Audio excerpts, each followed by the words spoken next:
គ្រាមលោកលើកទី1 សង្គ្រាមលោកលើកទី1គឺជាជំនួសសកលដ៏ធំមួយដែលបានកើតឡើងនៅទ្វីបអឺរ៉ុបហើយបានរីករាលដាលដល់បណ្ដាប្រទេសដទៃទៀតជុំវិញពិភពលោកមូលហេតុនៃសង្គ្រាមនេះមានលក្ខណៈស្មុគស្មាញនិងមានឫសគល់ជាច្រើនទាំងមូលហេតុផ្ទាល់និងមូលហេតុមិនផ្ទាល់មូលហេតុទាំងនេះបានបង្កនូវភាពតានតឹងនិងការប្រណាំងប្រជែងអាវុធរវាងបណ្ដាប្រទេសមហាអំណាចអឺរ៉ុបអស់រយៈពេលជាច្រើនឆ្នាំមុនពេលសង្គ្រាមផ្ទុះឡើងការប្រកួតប្រជែងខាងអាណានិគមនិងសេដ្ឋកិច្ច Imperium and Economic Competition នៅដើមសតវត្សទី20បណ្ដាប្រទេសឧស្សាហកម្មនៅអឺរ៉ុបដូចជាចក្រភពអង់គ្លេសនិងបារាំងបានកាន់កាប់អាណានិគមដ៏ធំទូលាយអាល្លឺម៉ង់ដែលទើបតែបង្រួបនឹងរួមជាតិនិងអភិវឌ្ឍឧស្សាហកម្មយ៉ាងឆាប់រហ័សមានតម្រូវការទីផ្សារធនធាននិងដែនដីអាណានិគមថ្មីៗការមិនស្មើគ្នានៃការបែងចែកដែនដីអាណានិគមបានបង្កឲ្យមានជម្លោះនិងការប្រឆាំងគ្នាខ្លាំងក្លារវាងមហាអំណាចនីមួយៗដើម្បីដណ្ដើមឧត្តមភាពពិភពលោកការបង្កើតសម្ព័ន្ធមិត្តយោធាប្រទេសនានាក្នុងទ្វីបអឺរ៉ុបបានបង្កើតជាសម្ព័ន្ធមិត្តយោធាដើម្បីការពារផលប្រយោជន៍និងរក្សាតុល្យភាពអំណាចសម្ព័ន្ធមិត្តត្រីភាគីដែលគេហៅថាមហាអំណាចកណ្ដាលគឺជាសម្ព័ន្ធមិត្តមួយក្នុងចំណោមសម្ព័ន្ធមិត្តសំខាន់ពីរដែលបានប្រយុទ្ធគ្នាក្នុងសង្គ្រាមលោកលើកទី1ប្រទេសដែលបង្កើតសម្ព័ន្ធមិត្តត្រីភាគីដំបូងគេមានចក្រភពអាល្លឺម៉ង់អូទ្រីហុងគ្រីនិងអ៊ីតាលីតាមមកទៀតក៏មានប្រទេសផ្សេងៗទៀតក៏បានចូលជាសមាជិកសម្ព័ន្ធនេះគឺចក្រភពអូតូម៉ង់ដែលគេហៅថាទួរគីចូលរួមនៅខែវិច្ឆិកាឆ្នាំ1914និងមានព្រះរាជាណាចក្រប៊ុលហ្គារីចូលរួមនៅខែតុលាឆ្នាំ1915មកទៀតអ៊ីតាលីក៏បានដកខ្លួនចេញពីសម្ព័ន្ធមិត្តនេះខ្ញុំនឹងលើកយកកត្តាសំខាន់ៗដែលធ្វើឲ្យអ៊ីតាលីចូលរួមនឹងការដកខ្លួនចេញទាក់ទងនឹងការដកខ្លួនចេញនិងការចូលរួមរបស់អ៊ីតាលីដើមឡើយអ៊ីតាលីគឺជាសមាជិកនៃសម្ព័ន្ធមិត្តត្រីភាគីបង្កើតឡើងក្នុងឆ្នាំ1882ជាមួយនឹងអាល្លឺម៉ង់អូទ្រីហុងគ្រីសម្ព័ន្ធមិត្តនេះត្រូវបានបង្កើតឡើងជាកិច្ចព្រមព្រៀងការពារនៅពេលសង្គ្រាមលោកលើកទី1បានផ្ទុះឡើងនៅឆ្នាំ1914អ៊ីតាលីបានប្រកាសជំហររបស់ខ្លួនជាប្រទេសអព្យាក្រឹត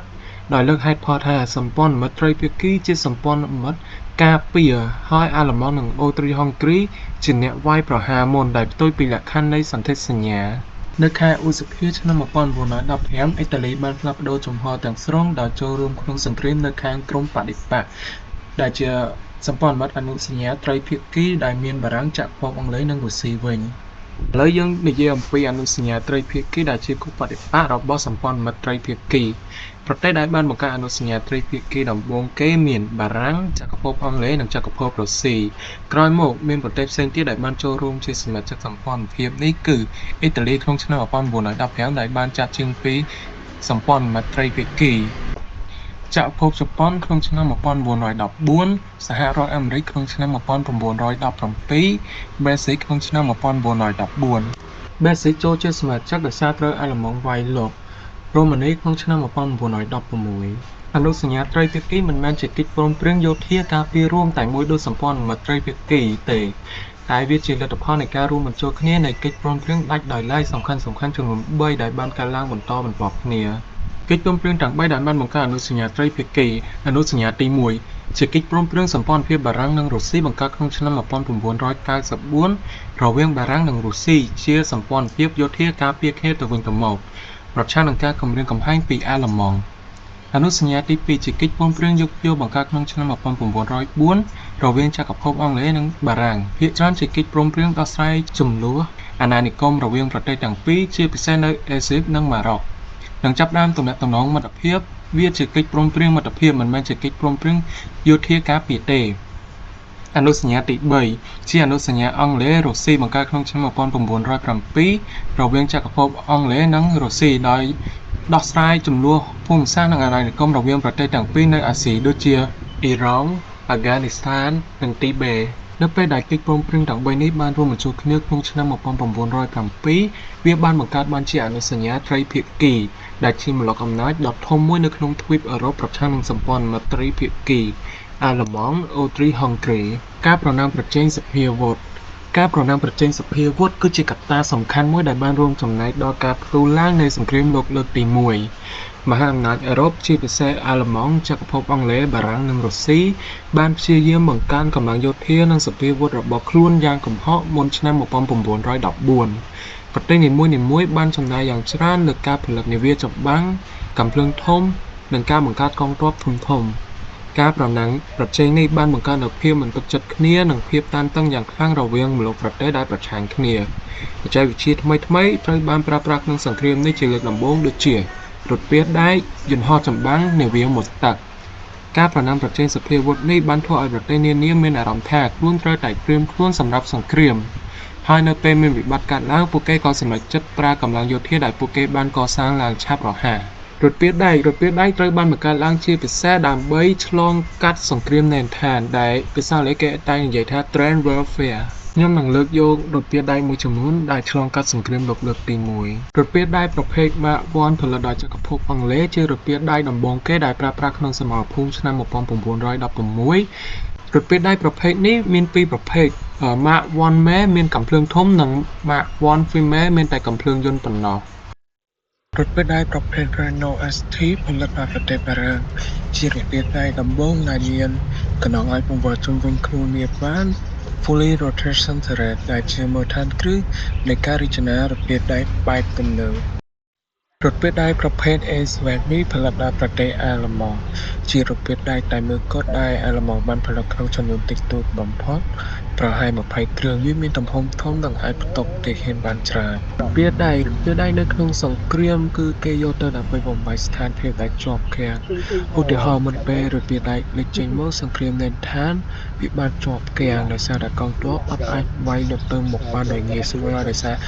ខាងគូបដិបត្តិមានកាំភ្លើងយន្តដើម្បីបាញ់ការពាររថពាសដែកត្រូវបានប្រើប្រាស់ដើម្បីបំបែកខ្សែការពាររបស់សត្រូវពួកវាអាចឆ្លងកាត់លួបន្លានិងបន្លាយបានព្រមទាំងមានរថពាសដើម្បីការពារពីការបាញ់របស់ភ្លើងយន្តរបស់សត្រូវបានផងដែរគោលដៅដំបូងរបស់រថពាសដែកគឺដើរពីមុខតបថ្មើរជើង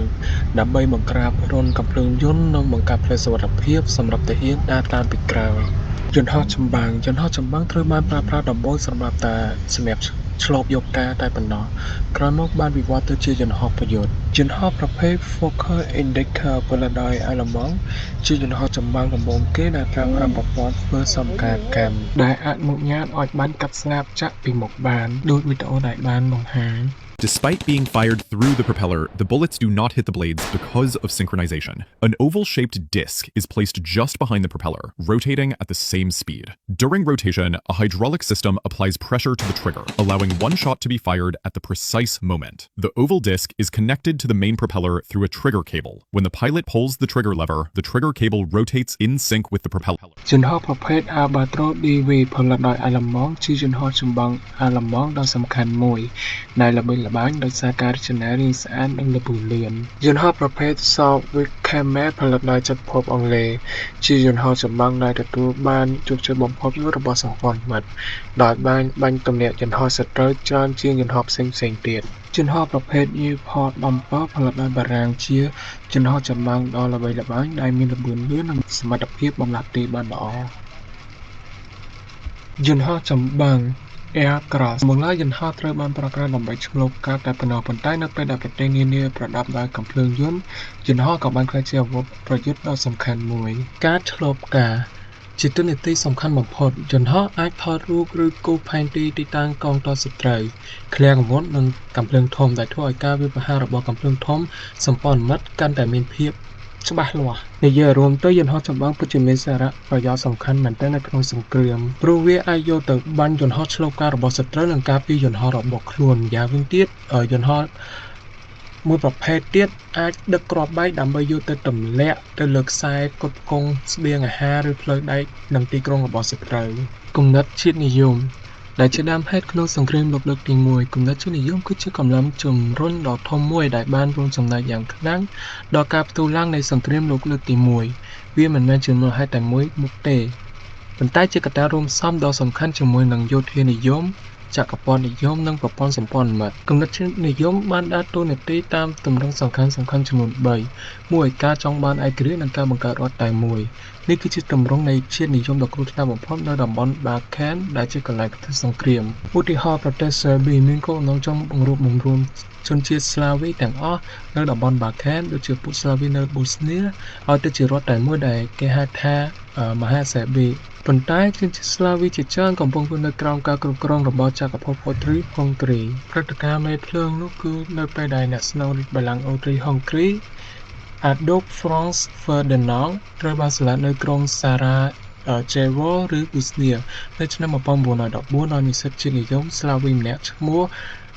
Gavrilo Princip នោះអូទ្រីហុងគ្រីបានចាត់ទុកវាជាការគំរាមកំហែងជាតិនិយមរបស់សេប៊ីលទ្ធផលជាតិនិយមនេះបានធ្វើឲ្យអូទ្រីហុងគ្រីប្រកាសសង្គ្រាមលើសេប៊ីដើម្បីកំទេចគំនិតជាតិនិយមស្លាវីហើយរុស្ស៊ីដែលជាអ្នកការពារជនជាតិស្លាវីបានចូលជ្រៀតជ្រែកនាំឲ្យមានការផ្ទុះសង្គ្រាមទូទាំងអឺរ៉ុប2. មនសិការជាតិខ្ពស់និងភាពគុំគួននៅមហាអំណាចធំៗគំនិតជាតិនិយមបានក្លាយជាមនសិការមួយដែលមើងងាយជាតិដទៃនិងប្រជែងគ្នាខាងអំណាចអាល្លឺម៉ង់បន្ទាប់ពីការបង្រួបបង្រួមនៅឆ្នាំ1971អាល្លឺម៉ង់មានមនសិការជាតិនិយមដ៏ខ្លាំងក្លានិងជឿជាក់លើឧត្តមភាពជាតិរបស់ខ្លួនពួកគេមានបំណងចង់ជំនួសចក្រភពអង់គ្លេសដែលជាមហាអំណាចពិភពលោកលេខ1ដែលនាំឲ្យមានការប្រណាំងប្រជែងសុភាវុធនិងពង្រីកអធិបតេយ្យយ៉ាងគំហុកចំណែកបារាំងវិញបារាំងមានគំនិតជាតិនិយមដែលផ្អែកលើការគុំគួននិងចង់សងសឹកអាល្លឺម៉ង់ពួកគេចង់បានតំបន់Alsace-Lorraine ដែលអាល្លឺម៉ង់បានដណ្ដើមយកទៅវិញនៅឆ្នាំ1971មនសិការសងសឹកនេះបានជំរុញឲ្យបារាំងត្រៀមខ្លួនសម្រាប់សង្គ្រាមជាមួយអាល្លឺម៉ង់3. ការបំភាន់មហាជននិងការគ្រប់គ្រងយោធា